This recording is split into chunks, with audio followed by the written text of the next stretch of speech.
No Batendo Ponto de hoje, Felipe Almeida, finalmente comigo. Uhul! Cheguei. Muito feliz de estar aqui. Um especialista em LinkedIn, um LGBT mais seguido do LinkedIn. Mas não só esse reconhecimento, não. Tem muito mais. E faz um trabalho... Bem, é especialista em SAP. Sim. E faz um trabalho maravilhoso na Florescer. Com a Casa Florescer. Casa isso mesmo. Florescer. Conte para todo mundo. Quem é o Felipe Almeida? Por isso que eu estou tão feliz que você está aqui. Bom, sou Felipe dos Anjos Almeida. Estou com 37 anos. Sou especialista em SAP. Na verdade, a minha carreira inteira foi construída através de estudos de SAP. Legal. Fiquei 12 anos na Accenture, que é uma empresa... Acho que quase todo mundo conhece aqui no Brasil. É, big. E eu sempre fui uma pessoa estudiosa. Então, quando eu entrei na Accenture, eu bati de frente com a especialidade do SAP. Então, foi me colocado aquela ferramenta e eu acabei criando uma carreira em cima dela. E, porventura, tendo a ser uma pessoa LGBT. Legal. Bem, te conheci graças ao Léo, né? Foi. Né? Graças ao Léo. Meu marido, viu, gente? Pra quem não sabe. Léo Kaufmann. Imagina, todo mundo conhece. No mundo de RH, né? No mundo de RH, eu No mundo de RH, todo mundo casei conhece. com o CEO do RH Summit. Exatamente. Que, por sinal, em 2025 se comprovou o melhor congresso de RH do Brasil. Ah, eu sou suspeita a falar porque é um evento do meu marido, mas assim, é o melhor evento de RH do Brasil, tá? Não, mas não, de fato, assim, em 2024 ele veio fisicamente se provar. Em 2025, Ele só bombou. Bombou, ele E só todo consolidou mundo... o que era melhor. Não, e todo mundo que foi, realmente, assim, desde o assistente de RH até o conselheiro, só feedback positivo. Foi muito bonito. Parabéns. Eu Pra fiquei ele, muito não pra feliz. nós. Até que nós dois pra ele. trabalhamos muito. Não, Muito. Eu fiquei na Arena C Summit e você ficou correndo pra lá e pra cá.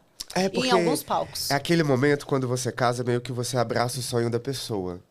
Então, assim, foi muito mais ver ele feliz, ajudar para que ele conseguisse estar bem com o evento e se sentir seguro. Então, RH não é o meu sonho, gente. Eu trabalho com tecnologia, mas ele passou a ser parte da minha vida. Trabalha com tecnologia, mas manda muito bem em marketing, branding e companhia. Pois é, né? Eu descobri que eu tenho esse viés aí pro marketing. Eu consigo ser criativo a um ponto que às vezes eu fico me perguntando, eu devia ter feito marketing, mas eu sou formado em contabilidade, tá? Oxi! Foi por causa da contabilidade que você foi parar na Accenture?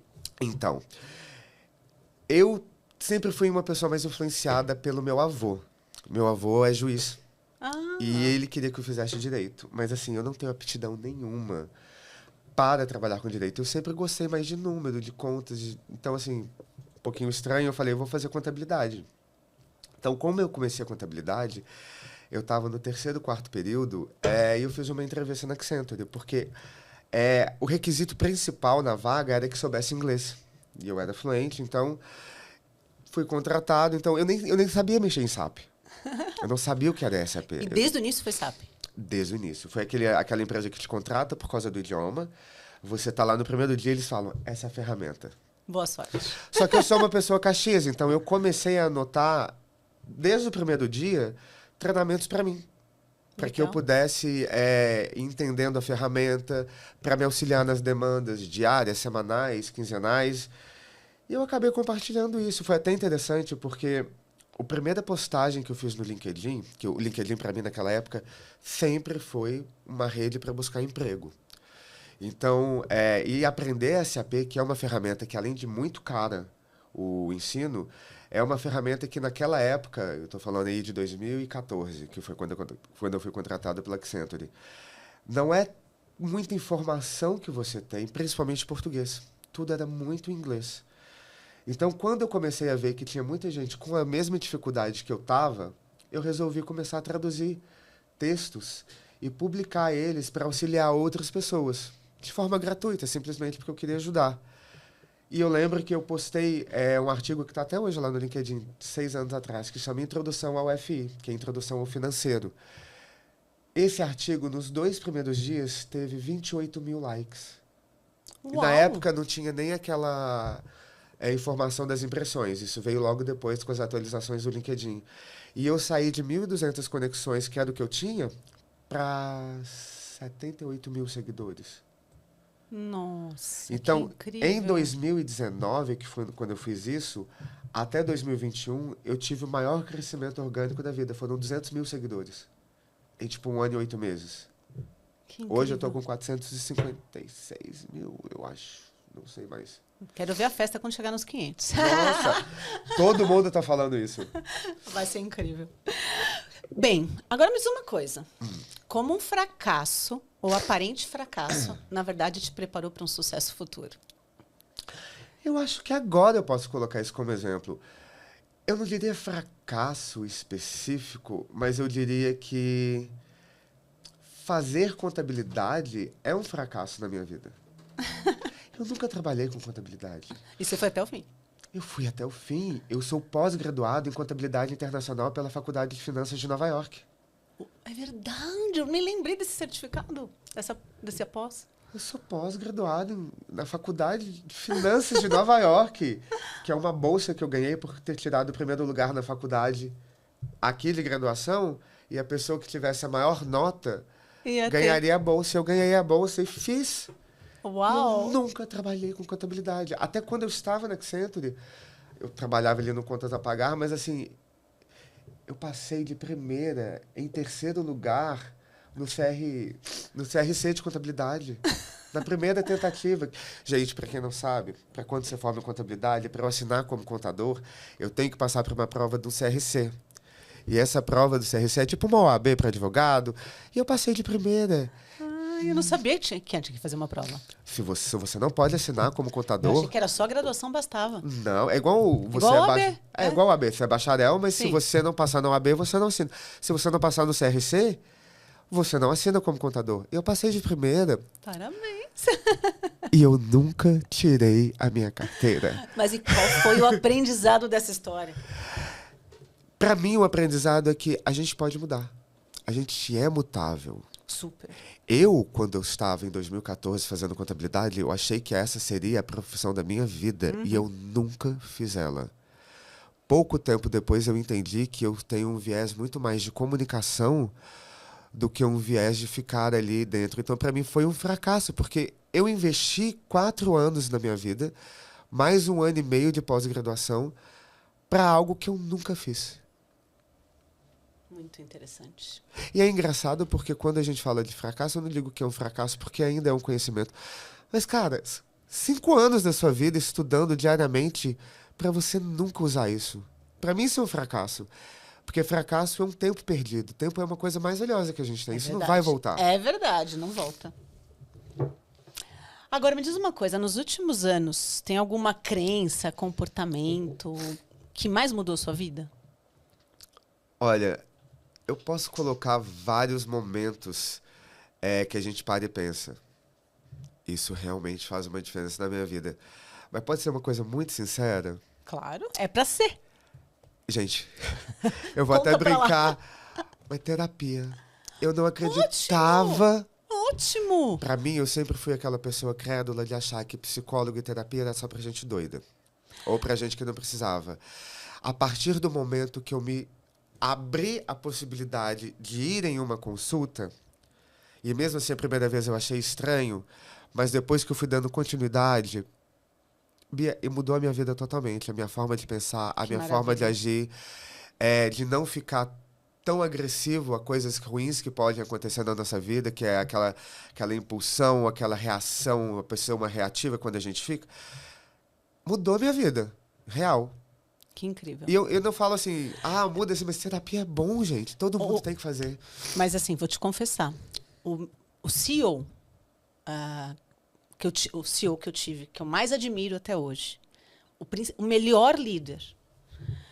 Inclusive, na minha entrevista, ele comentou que um CEO precisava dedicar 80% do tempo para pessoas e 20% para negócios, porque pessoas são negócios. Sim. E o tempo dele, de fato, 80% era dedicado às pessoas, às relações, à construção. E 20% era a tomada de decisão mais concreta, mais objetiva. Execução, né? A execução. Ele fazia terapia a vida toda, semanalmente. A vida toda. Era a pessoa mais terapeutizada que eu conheço. Hoje eu faço semanalmente. É o melhor líder ever. Hoje eu faço semanalmente. E assim, não é uma brincadeira. muda totalmente a Que nossa legal. vida, muda o nosso Esse é um raciocínio. corte importante para fazer, hein? Não, e assim, se você quer... Todo mundo tem que ouvir esse corte. E se você quiser viver em comunidade, se você quiser viver em sociedade, se você quiser vender, se você quiser trabalhar, se você quiser comunicar, você precisa saber lidar com pessoas. E eu, como uma pessoa LGBT, eu entendo que, independente de privilégios, nós somos plurais. Vai ter pessoas de todos os tipos, de todas as locais de fala. Então, assim, a terapia me ajudou também a lidar com a pessoa que não concorda com o meu pensamento. Porque é muito difícil a gente lidar com quem não pensa como a gente. Verdade. E isso tem me ajudado bastante, porque se eu quero viver nesse mundo de influência, se eu quero viver nesse mundo Não, é um mundo de que adoece. LinkedIn, é o mundo que te adoece. É informação para tudo quanto é É lado. muito. É Então, obesidade de informação. Então a terapia ajuda demais, gente. É a melhor coisa que Que vocês podem bom. fazer na vida. Que bom, que bom. Agora, com certeza tem alguma recomendação ruim que você recebeu. Claro que quem te deu achou que era boa. Mas tem alguma recomendação ruim que você queira compartilhar com o nosso público? Então, eu acho que tudo é uma questão de perspectiva. Claro. O que é ruim para mim pode ser bom para aquela pessoa. Então eu nem vejo assim como um ato específico de quero prejudicado, alguma coisa. Ah, não, nem foi prejudicando. Nem Eu foi imagino que a pessoa prejudicada. te falou, né? Mas eu acho que toda vez que a pessoa tenta te moldar a partir dos valores que ela pensa, é muito complicado. Eu não vou citar nomes nem empresa, mas eu já ouvi uma recomendação de seria legal se você não se portasse tão explicitamente como gay, porque os clientes podem se assustar. É mais recomendável que você seja mais Contido. contido, mais heteronormativo. E eu acho que isso é uma coisa muito engraçada, porque as pessoas tendem a ver uma realidade muito fechada de você tem que seguir esse padrão muito específico. Então, toda vez que as pessoas tentam recomendar que a gente siga aquele padrão engessado, é algo que eu falo, cara, não é. Eu acho que o que faz as pessoas crescerem, se diferenciarem, diferença. é a autenticidade delas. Com certeza, com certeza. Mas eu já ouvi Felipe. muito isso. Não, mas com certeza. Acho que, de fato, as pessoas... É confortável você colocar todo mundo num formato. Numa caixinha. Numa caixinha. Né? Porque aí eu não preciso lidar com nada de diferente. Exatamente. Só que o seu diferencial é você ser diferente dos outros. Mas no mundo corporativo que a gente vive, eu trabalhei, gente, meu primeiro emprego foi com 18 anos, numa empresa chamada Infosys, que é uma gigante. Eu fiquei na Infosys 4 para 5 anos. Eu saí da Infosys e fui para a Accenture, que eu fiquei 10 anos. Então, a minha experiência é de duas enterprises.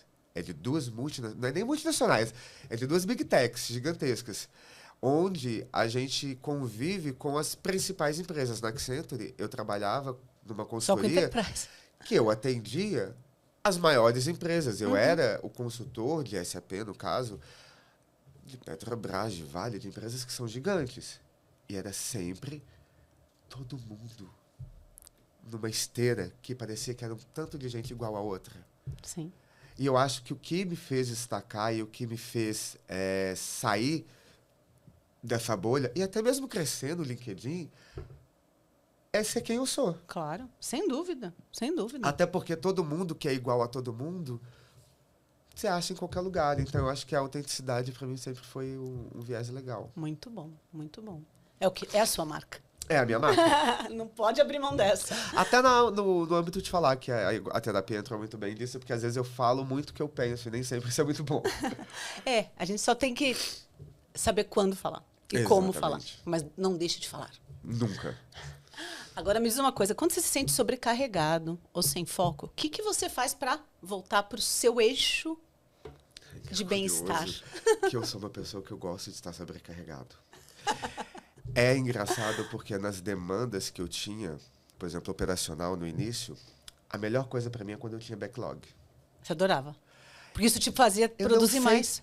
o que acontece internamente, Ah. mas eu saber que eu tenho uma pressão muito grande de entrega me fazia realizar produtivamente muito mais do que quando eu estava num dia mais tranquilo, que não tinha tanta demanda. Eu acho que eu demorava mais para fazer os meus resultados quando eu sabia que era pouca coisa do que quando era muita. Então, trabalhar sob pressão sempre foi muito tranquilo para mim. Porém, tem uma coisa que geralmente me faz voltar ao eixo, que Geralmente eu até trabalho fazendo isso, gente. Não me zoem. Mas eu sou uma pessoa que gosta de ASMR. A FMR é quando você começa a escutar sons e barulhos. Sim, das frequências. De frequências de Sim. chuva, de vento. Olha, legal, maravilhoso. Por algum motivo, o meu cérebro ele se conecta com esses barulhos mais específicos de água e som, e eu consigo meio que neutralizar a minha mente, ficar estável, e eu trabalho muito melhor. A ponto de eu conseguir, assim, esquecer o mundo ao meu redor. Que legal. Eu adoro a SMR. E é um estudo que é bem interessante. Muito legal. E aí você já tem selecionado os melhores sons para você? Para mim, sempre sons de água. Ah, ótimo. Não, para mim, água... vou dizer, agora é eu que vou confessar. A minha terapia é lavar louça. Juro, água. Eu odiava lavar louça a vida inteira. Quando eu comecei a ter prazer de lavar a louça, por incrível que pareça, o contato com a água. Eu prefiro ir pra piscina, se for pra ter o contato com a água. Vou lavar a louça, Vai dar mais um corte aqui. Vou lavar a louça. O corte de... gravar de palhaçada. Não, é verdade, a maioria das pessoas vai achar estranho. Eu também achava estranho lavar louça. Mas sabe uma coisa que eu gosto? Não é lavar louça, mas eu adoro fazer faxina. Olha lá, viu? Eu adoro ficar... Pode deixar esse corte inteiro. Eu adoro ficar movendo móvel, mudando o local, um feng shui interno meu. Eu falo assim, às vezes eu não quero sofá que eu quero ali. Mas então, porque nessa hora, isso é uma técnica de coaching pessoal. Sério? Sério. Arrumar armário, arrumar casa, mudar as coisas de lugar. Simbolicamente, e se você fizer com intenção melhor ainda, você vai organizando todos os seus pensamentos. É maravilhoso, gente. Você vai pondo tudo. Eu tenho pra mim uma vez por melhor. ano... Eu faço uma desova, que eu pego todas as roupas que eu estou usando, vou arrumando, vou deixando tudo bonitinho. Eu adoro fazer isso. Isso também é Leonardo, importantíssimo do ponto de vista energético. É aquele negócio limpeza de casamento, energética. Né? Leonardo já não é uma pessoa assim, ele já é mais bagunceiro. E eu já sou muito mais organizado. Não, a ponto da gente brigar. Eu sou a parte muito arrumada da casa. Mas viu que interessante? Ambas, assim, o arrumar a casa, o você fazer essa limpeza uma vez por ano daquilo que você não usa mais, sim, sem brincadeira. A base do coaching pessoal é base de física quântica, é base energética. Eu não sabia. É que eu fiz a formação em 2008. Você estuda isso, né? Há 17 anos atrás eu fiz a formação e eu só fiz coaching pessoal para uma pessoa. Eu sempre trabalhei coaching executivo e depois de 2020 eu fui para mentoria. E aí eu faço mentoria de liderança e mentoria de conselheiros em temas de comitê pessoas, né, de temas de pessoas. Por quê? A maioria dos conselheiros não tem formação nos temas de RH. Financeiro, advogado, normalmente vindo da formação mais matemática, né? E aí, nos temas de pessoas, eu faço mentoria para que eles, nos comitês ou no próprio conselho, dê conta dos temas de cultura, remuneração, avaliação, sucessão e assim por diante. Só que quando eu fazia coaching, eu não fazia coaching pessoal. Sério? Sério. Só que um dia, uma pessoa que leu um capítulo num livro meu, me procurou graças ao capítulo no livro. Quando ela me contou a história dela, ela era uma moça de 24 anos que teve câncer aos 7, teve câncer aos 14 e perdeu a mãe aos 21 para o câncer. O pai e as irmãs tratavam ela como uma criança ainda. Ela era super protegida, ela não namorava, ela ia para o trabalho e voltava. Tudo que ela fazia era com os pais com o pai, né? A mãe já tinha falecido, infelizmente, mas com o pai e as irmãs. E quando ela me contou a história dela, eu falei, eu vou te atender. Depois do processo. Começou a namorar, começou a viajar o mundo, largou a empresa padrão, montou a própria clínica, voou. Às vezes a pessoa precisa do olhar de fora, né? E por quê? Porque a minha segunda formação, não a primeira formação em coaching de 2008, mas a minha segunda... Fiz várias formações, mas a minha principal formação foi em 2014. E era base antroposófica. E a antroposofia trabalha os ciclos de 7 anos. Quando ela falou, tive câncer aos 7, tive câncer aos 14 e perdi a mãe aos 21, eu falei, antes dos 28 a gente vai resolver essa vida. É porque ela estava com 24. Esse negócio de 7 em 7 anos, a gente vai mudando os ciclos, né? E eu não acreditava até ter no meu time, no caso, no Itaú BBA, eu tive pessoas muito próximas a 28 e na Pernambucanas muito próximas ao 35. E eu via o ciclo acontecendo. Eu vi o ciclo acontecendo. E eu, quando eu cheguei aos 42, já estou nos 50, quando eu cheguei nos 42 é que eu vi também o quanto todo a biografia humana, independente da cultura, tem os principais temas. Independente se é a cultura ocidental, oriental, árabe, judeu, católico, não importa. Os ciclos são semelhantes. Então, de fato, esse caso foi o único caso que eu atendi. E realmente eu falei, antes dos 28 a gente vai resolver essa vida. Ela estava com 24, super resolveu. A vida dela é livre, leve e solta. Graças. Maravilhosa. Mas vamos voltar para a nossa pauta. Nos últimos 3 anos, o que você ficou craque em dizer não? Nossa, tá aí uma coisa que eu não sou craque. Ainda? Ainda. Antes dos 42 vai ter que ficar. Porque nos 42 a vida vai te cobrar. Eu sinto que... Eu não sei se você sabe muito bem como é a minha história, mas sou filho de mãe solo, empregada doméstica. Meu pai nunca me registrou, então eu tenho um desconhecido ali. Até hoje. Até hoje. E minha mãe também acabou, por um tempo, se afastando. Eu fui criado pela minha avó, então eu tive muito... Eu até trabalho isso muito na terapia. Eu tive pais ausentes. Sim. Então eu já ouvi não deles. Então, para mim, dizer não ainda é uma coisa complicada, porque eu me sinto culpado em algum momento interno meu de negar algo para alguém. Eu tenho trabalhado isso, mas o falar não ainda, para mim, é uma coisa meio complicada, porque na minha mente, em algum momento, eu tenho que falar sim, porque eu já escutei muito não. Entendi. Mas eu tenho trabalhado ultimamente para melhorar isso aqui um pouquinho, porque às vezes a gente se coloca em situações muito desagradáveis para tentar agradar o outro numa expectativa da gente se autoagradar. Sim. É como se eu precisasse da aprovação do outro para me sentir bem e por isso eu não poderia falar não. Sim. Então eu tenho entendido... Eu estou falando sozinha. E eu tenho entendido que a aprovação que a gente precisa é nossa. Com certeza. A gente precisa estar bem conosco para que a gente possa fazer bem ao próximo. Então não adianta eu falar sim, sendo que eu não vou ficar bem. Porque o não para o outro é um sim para você. E tem que entender que não é uma resposta completa. Eu não preciso dizer o porquê. Não é não e é uma resposta completa. Sim. Às vezes a gente fala não pensando em como se justificar, quando a justificativa é simplesmente porque eu não quero. É isso. Então, assim, e tá tudo bem não querer. E tá tudo bem não querer, só que eu tenho uma certa dificuldade ainda em falar não para algumas coisas.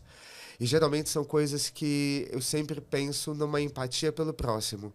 Tipo, aquela pessoa tá precisando tanto. E mesmo que aquilo vá me prejudicar ou me colocar em uma posição um pouco não agradável, eu acabo cedendo. Então, assim, é algo que eu tô precisando ainda mudar. Não sou um bom exemplo ainda pro não. Tudo bem, mas já te aviso, se você não aprender até os 42, a vida vai te cobrar os 42. Tem ainda bastante tempo até lá. Agora, vamos falar da turma mais jovem. Qual conselho você daria para um aluno brilhante que está saindo agora da faculdade antes de encarar esse mundão corporativo? Aprenda inglês e inteligência artificial. Ótimo!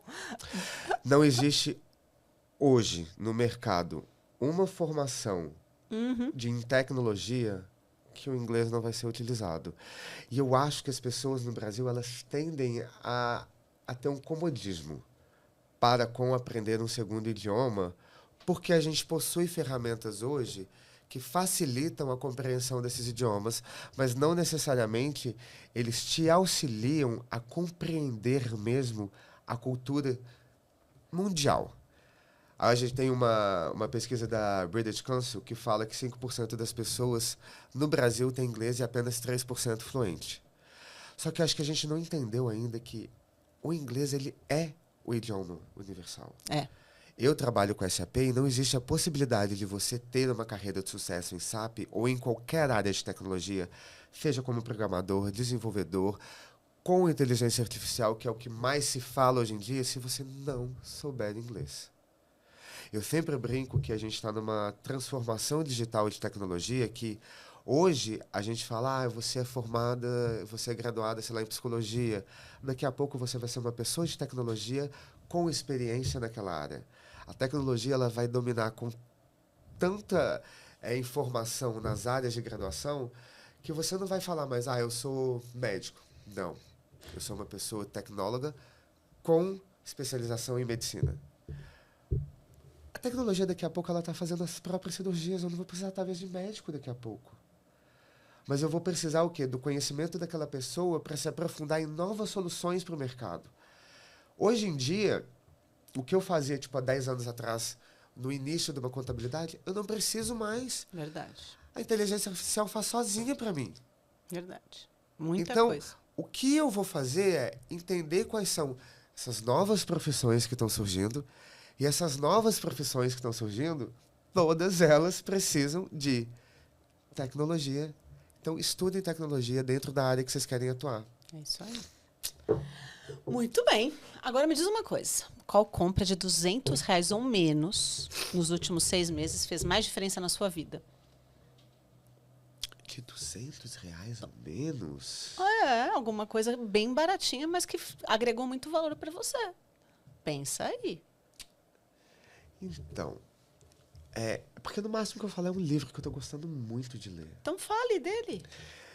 Não sei se você conhece a Grazi Mendes. Sim. Ela lançou o livro do Legado, né? Acho que é Futuro do Legado.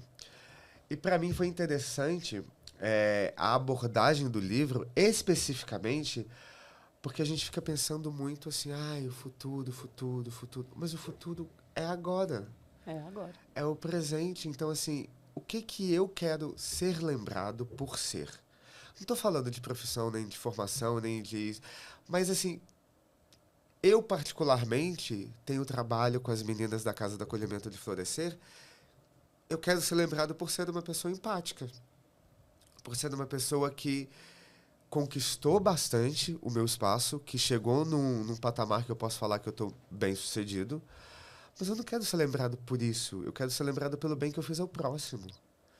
Então, eu acho que é muito mais sobre... Eu não precisava ajudar a Casa Florescer, eu não precisava ter um projeto, eu não precisava ter fazer coisas gratuitas. Eu poderia ser milionário hoje. Se eu cobrasse R$ 1 por cada download que eu tive nos conteúdos de SAP para iniciantes, É verdade. eu tenho 2.685.000 downloads dos meus e-books. 2.800.000. Não acredito. Eu não imaginava que era esse tamanho. Eu Só- imaginava que era 1 milhão, mas não, Não, 2.685. 2 milhões de downloads. Só de alunos na Grandes Projetos que formaram, eu tenho 38.000 alunos. Que lindo. E é tudo de graça. Aí o pessoal fala, Felipe, cobra um valor genérico, sei lá, R$ 9, que é um valor muito baixo. Eu poderia estar. E eu fiz de graça. Então, para mim é muito mais saber que eu impactei a vida de várias outras pessoas que não tinham condição de estudar como eu não tive.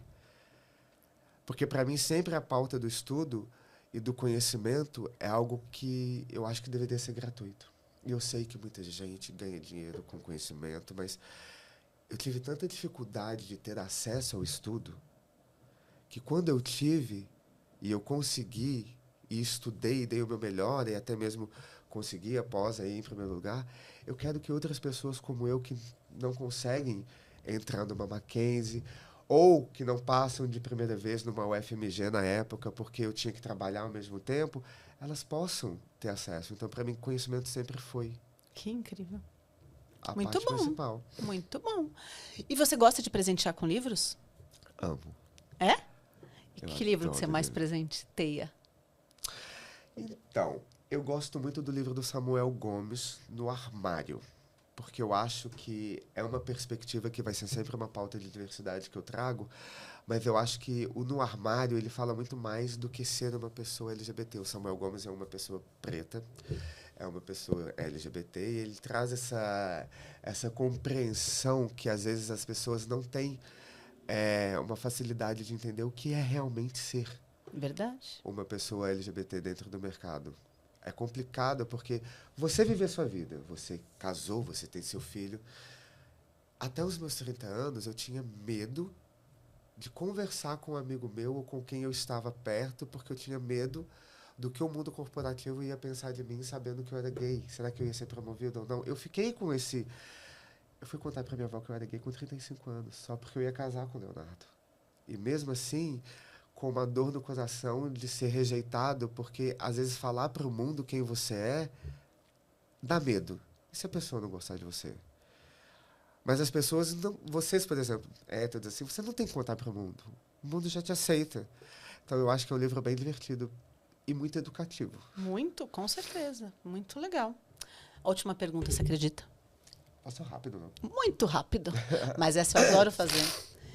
Se você tivesse um outdoor seu, naquela estrada que você gosta, ou naquela avenida que você gosta, o que é que vai estar estampado nele com a sua assinatura lá? Aí eu falo isso sempre. Inclusive, é pauta até do Media Kit, das coisas que eu utilizo, que é não existe inovação sem diversidade. É verdade. A gente tem que entender que não adianta pegar mesmos dos mesmos para criar algo legal. Em qualquer âmbito, gente. Eu nem estou falando isso de pauta de diversidade, de LGBT. Eu estou falando de pluralidade mesmo. O Brasil é um país plural. A gente tem que ter pessoas brancas, pretas, trans, héteros, cis, tudo. A gente é uma comunidade plural. Então, para crescer, para evoluir, para criar soluções diferentes, a gente precisa sair da nossa bolha. Você tem uma visão, eu tenho uma visão, ele tem uma visão. Diversidade cognitiva, né? Exatamente. Também. De fato, precisa. a inovação precisa dos múltiplos olhares. Eu acho que o principal é, gente, foca em abrir a tua bolha. É verdade. Sai da sua zona de conforto, vai viver a experiência de outras vidas. Eu gosto muito de me sentir provocado em conhecer alguém que tem uma realidade totalmente diferente da minha, porque às vezes eu fico assim, por que eu penso assim? Por que eu sou assim? Aí eu vou ver a perspectiva de outra pessoa. Gente, eu nunca imaginei que isso podia acontecer. Se você é aquele negócio calçado, sapato do outro, é importante. Muito, muito. Muito legal. Quer deixar um recado final? Eu acho assim, o principal recado que eu quero deixar é nunca parem de estudar. Não importa o que você queira fazer. Eu comecei na contabilidade, hoje eu estou no marketing, amanhã eu posso não estar em nenhum dos dois e aprendendo algo novo. Mas eu acho... RH, hein? Por que não? Mas eu acho muito importante a gente se manter atualizado, principalmente em um mundo que a gente recebe informação a todo momento e a todo instante, a gente focar em coisas que sejam positivas para o nosso crescimento. Ai, adorei. Adorei bater o ponto. Não é? Ai, obrigada, Felipe. Bem. Valeu.